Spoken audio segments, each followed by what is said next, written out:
Hi Year 11. Today we will be looking at descriptive writing, but before we begin the lesson you will listen to a short video outlining the skills needed for descriptive writing. In this short video you will see a series of images and you will hear a discussion with regards to how to describe each image if you were to see this in your exam. Mr. Amar? One of the things year 11 when it comes to descriptive writing that I like to focus in is the use of adjectives. So looking at picture one, the picture is quite dark. It's definitely, I feel a sense of it's trying to come across as scary. I can see the windows are broken. And if I really focus on describing the picture, not as a whole, but if I split into sections, I can expand on what I'm writing on. So for example, like Ms. Parveen is going to mention now, if you want to get extra marks on basic adjectives, you could talk about, what would you say, Miss? So if you wanted to get extra marks, we instead of using words like just dark and scary, we could look up synonyms for them. So words like dull and grey to talk about colour, and instead of scary, we could say that it carries a sinister tone and it's very desolate. Yeah, Miss Parveen, fantastic vocabulary. I would definitely say desolate is a better choice of words if you want to get a better mark. Alongside adjectives, I would also say maybe comment on similes.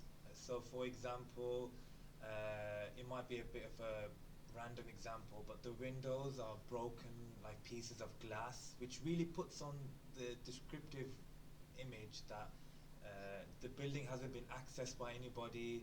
Uh, the top of the roof is as tall as a mountain, so it really highlights that at one point the mansion was quite rich, but we don't know what's happened to it in this time frame that it's gone from broken to how it is now. Okay, and that brings me nicely, Mr. Amar, thank you for that, to the next point I'm going to make. So, Mr. Amar just spoke about how we don't know what happened to this building. So this is where you've got a chance to explore that within your description. You may choose to write about this particular image within a different period, a different era. So you could bring this to life and you could talk about how it appeared, maybe in historically how it appeared. So you could, in your mind, obviously think about the colours that you would use. How do you think it appeared? Was there a lot of hustle and bustle? You could talk about how magnificent it was. You could even try to write about chariots or rich people who accommodated this place. Not only that, you can also describe this image at a different time of day. So even though the image is quite grey, we could say it's around midday, afternoon. This picture has been taken then. But you could then describe this image at night time. So how would it change? What could you say about the change in the atmosphere? So obviously the sky would change colour. The building may appear to be quite small from afar. Okay, could you describe the scenery around that you're building? So you don't just focus on what's in the image, but also what is around the image. And this is where you will get the higher marks, because you will think about the location of this particular image. It doesn't have to be in a particular city or town. Use your imagination. So this could be on a remote island somewhere. It could be surrounded by nothing. It's just there all by itself. So you decide. So the main point that I'm trying to make is that you can explore your own ideas and you don't have to just describe what you see on the page.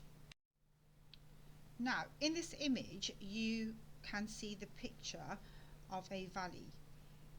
There are many things that you can mention in your description.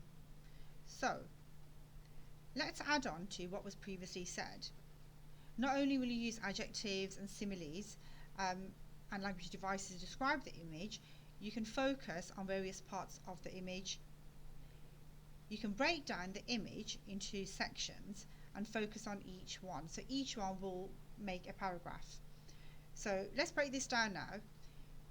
In your description, you can mention the mountains. You can also mention the sky. You can mention the rocks on either side of the lake. And you can also mention the lake. There are vast ideas within the image that you can discuss and describe in detail. Mr. Amar? Yeah, exactly what you said, Mr. Hanger. There's so much to talk about in this picture. I would like to just focus on the mountains in specific. So if I was going to write a descriptive piece on the mountains, I would talk about how they're almost standing arrogantly. The snow is of the purest white.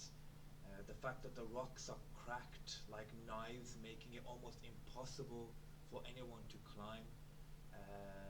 And you can talk about just that a good clear paragraph on the mountains, and then perhaps you can start from the mountains and go into the sky and talk about how the sky was of the deepest blue and almost like a mirror of the sea. And Miss Parveen can talk about, for example, the sea. So we can compare and contrast the sharpness of the mountains to the softness that we see of the lake.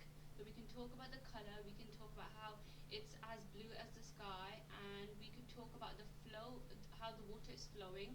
So we could say it's as still as a statue or a sculpture even, and we could talk about, and then we could develop that and start talking about its beauty, how the water's flowing, how beautiful it looks, and we could talk about how the the soft waves are gently caressing the rocks and flowing through the valley.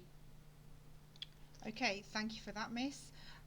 So there you have it. You have a variety of ideas that you have just been given on how to break down each image. You can use all of these ideas within your own writing. Now, try to remember what we've just said in this video and continue with the lesson. So hopefully you can embed some of these techniques within the lesson. Thank you.